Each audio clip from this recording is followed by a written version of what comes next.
Hi, welcome to my YouTube channel. आज हम बात करेंगे बायो इन्फॉर्मेटिक्स के बारे में कि बायो इन्फॉर्मेटिक्स है क्या चीज़। बायो इन्फॉर्मेटिक्स देखा जाए तो जितने भी स्टूडेंट्स जो बायोलॉजिकल साइंसेज से रिलेटेड डिग्री कर रहे हैं या बायोटेक्नोलॉजी से रिलेटेड उनकी डिग्री है, फार्मास्यूटिकल से रिलेटेड उनकी डिग्री है, या फिर उससे रिलेटेड कोई भी प्रोफेशन है, तो उनको ज़रूरत होती है, या एक कोर्स ऐसा होता है जिसका नाम है बायो इन्फॉर्मेटिक्स। और ये हमारे लिए फ्यूचर पर्सपेक्टिव से और आने वाले दिनों में बहुत ज़्यादा ज़रूरी हो जाएगा। तो हम बायो इन्फॉर्मेटिक्स है क्या, इसके बारे में ना हम लोग इसको सबसे पहले समझते हैं। तो जो बायो इन्फॉर्मेटिक्स है वो एक इंटरडिसिप्लिनरी फील्ड है। इसका मतलब है कि आपके पास दो तीन फील्ड्स मिला के तो बायो इन्फॉर्मेटिक्स मिलती है। अब क्या चीज़ें ज़रूरी हैं इसके लिए? एक तो आपके पास बायोलॉजी ज़रूरी है।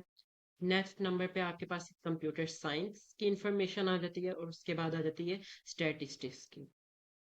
तो हम बायोलॉजी को यूज करके और कंप्यूटर को अंदर इस्तेमाल करके कंप्यूटर इंफॉर्मेशन के जरिए जितना भी बायोलॉजिकल डाटा है उसको गैदर करके तो उसको स्टैटिस्टिक्स फॉर्म में हम लोग सॉल्व करते हैं कि वेदर आपके पास कौन सी ज़रूरी है चीज़ें बायो इन्फॉर्मेटिक्स में और कौन सी चीज़ें नहीं ज़रूरी है बायो इन्फॉर्मेटिक्स में। तो ये तीन चीजें जो होती हैं ये तीनों मिला के तो बायो इन्फॉर्मेटिक्स बनाती हैं, और बायोलॉजिकल डाटा हम सारा गैदर करते हैं। तो इससे आपको आइडिया तो हो गया होगा कि बायो इन्फॉर्मेटिक्स जो है वो टोटली एक कंप्यूटराइज फील्ड है, और ए आर्टिफिशियल इंटेलिजेंस भी आने वाले दिनों में इसमें यूज होगी। तो की फोकस एरिया बायो इन्फॉर्मेटिक्स के कौन कौन से हैं? सबसे पहले कि आपके पास डीएनए और आरएनए का सीक्वेंस आ जाता है, जो कि हमारे पास डिफरेंट डाटा बेसिस पे टूल्स और वेबसाइट के जरिए अवेलेबल है। नेक्स्ट आ जाता है प्रोटीन स्ट्रक्चर प्रिडिक्शन। अब आपके पास जो प्रोटीन का जो स्ट्रक्चर है उसको आप प्रिडिक्ट कर सकते हैं। बायो इन्फॉर्मेटिक्स का जो फर्स्ट होता है वो यही होती है कि आपने एक हाइपोथेसिस जनरेट करनी है, वो भी स्ट्रॉन्ग हाइपोथेसिस जनरेट करनी है, और फिर उसके बाद आप उसको यूज करते हुए आप लैब वर्क करते हो और फाइंड आउट करते हैं प्रोटीन की स्ट्रक्चर जो आपने बायो इन्फॉर्मेटिकली कंप्यूटराइज आपने यू प्रिडिक्ट की है। नेक्स्ट आ जाता है एवोल्यूशनरी स्टडीज। एवोल्यूशनरी स्टडीज में आप डिफरेंट बायो इन्फॉर्मेटिक्स के टूल्स यूज करके तो फाइलोजेनेटिक एनालिसिस आप जो है वो बनाते हो। आप देखते हो एक स्पीशीज का दूसरे स्पीशीज के साथ कितना इंटरेक्शन है, कितनी सिमिलरिटी है, और हम फाइंड आउट कर सकते हैं असेंडेंट और डिसेंडेंट इन बायोलॉजिकल फील्ड के लिहाज से। नेक्स्ट आ जाता है ड्रग डिस्कवरी। जो ड्रग डिस्कवरी है वो यही है कि आपको इसके ज़रिए जो है आप ड्रग डिस्कवरीज कर सकते हैं, डिफरेंट आप जीन्स और उसको टारगेट करते हुए डिफरेंट कंपाउंड्स के साथ आप डिफरेंट किस्म की जो मेडिसिन है वो बना सकते हैं। आप टारगेटेड मेडिसिन भी बना सकते हैं डिजीज ट्रीटमेंट के लिए। नेक्स्ट आ जाता है हमारे पास importance of bioinformatics. Bioinformatics हमारे पास क्यों ज़रूरी है?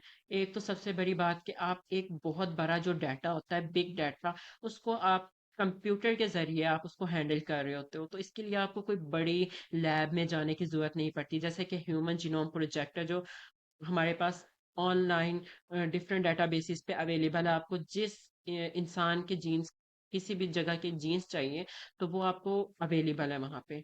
नंबर टू पे आ जाती है मेडिकल रिसर्च। आप बायो इन्फॉर्मेटिक्स के जरिए एक स्ट्रॉन्ग हाइपोथेसिस जनरेट कर के इनोवेशन ला सकते हैं, और आप लोग रिसर्च कर सकते हो इसके ऊपर, अपने आर्टिकल्स पब्लिश कर सकते हो, और बहुत से आर्टिकल पब्लिश भी हो रहे हैं इस टाइम भी।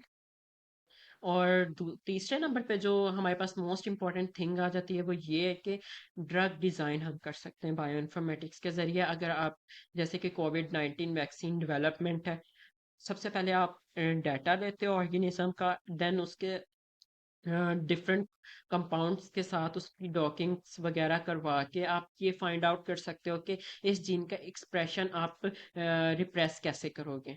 नंबर थ्री पे आप एग्रीकल्चर जीएमओ क्रॉप्स को भी उनके भी जीन्स को प्रिडिक्ट कर सकते हो, और आप जीएमओ क्रॉप्स बना सकते हो, और आप काफ़ी ज़्यादा जो फूड रिलेटेड डिजीज हैं उस पर भी काबू पा सकते हो।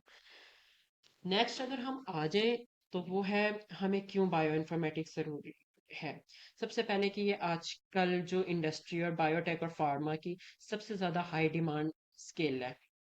نمبر 2 پہ کریئر ڈیولپمنٹ آ جاتی ہے۔ اس میں بایو انفارمیٹیشینس، ڈیٹا سائنٹسٹ اور ریسرچ انالسٹ بہت زیادہ ضروری ہیں جن کو یہ کام کرنا پڑتا ہے۔ اور فرسٹ، جیسے کہ میں نے پہلے بھی بتایا کہ فرسٹ آپ کی ہائپوتھیسس جنریٹ ہوتی ہے تو وہ آپ بایو انفارمیٹکس کے ذریعے گھر میں کسی بھی جگہ پہ آپ ایزیلی کر سکتے ہو۔ انٹر ڈسپلنری سکلز اس میں آ جاتی ہیں، جیسے کہ اس میں کوڈنگ بھی ایک زیادہ ضروری ہے۔ جب آپ ایک بہت بڑے ڈیٹا کو گیدر کر رہے ہوتے ہو تو آپ کو ڈفرینٹ قسم کے وہ ذریعے ہم کوڈنگ بھی سیکھتے ہیں، پائتھن، آر، اور ان سارے جو چیزیں ہیں ان سب کو ہم اسٹیٹسٹیکلی جو ہینڈل کر رہے ہوتے ہیں وہ اکثر ہم لوگ آر اسٹوڈیو کے ذریعے کر رہے ہوتے ہیں جس پہ ہم کوڈنگ وغیرہ کرتے ہیں۔ نیکسٹ کر رہے ہوتے ہیں فیوچر پروف فیلڈ ہے ہمارے پاس یہ کہ ہم اس میں آرٹیفیشیل انٹیلیجنس کو یوز کر کے، میڈیکل لیبورٹری کو یوز کر کے بہت زیادہ ڈیٹا کو اور بہت نیو ریسرچ انوویشنس لا سکتے ہیں۔ اب یہاں پہ ہمارے پاس کچھ بایو انفارمیٹکس ٹولز اور سائٹس ہیں جس کے اوپر ہمارے پاس ڈیٹا موجود ہے، اور ہم کوشش کریں گے آنے والے ویڈیوز میں ہم ان سارے ٹولز کے اوپر ایک ایک بیسک انفارمیشن بتائیں تاکہ آپ کی جو بیسک ایک بایو انفارمیٹکس کی ہاؤ نہ ہوا ہے وہ ایزیلی ہو سکے۔ تو یہ ہمارے پاس آج کل ویڈیو ہے، اور میں انشاءاللہ ہم آپ کو ضرور نیکسٹ جو ویڈیوز آئیں گے اس میں ان ٹولز کے بارے میں بتائیں گے۔ تھینک یو سو مچ، اور لائک اور سبسکرائب کرنا نہ بھولیے گا۔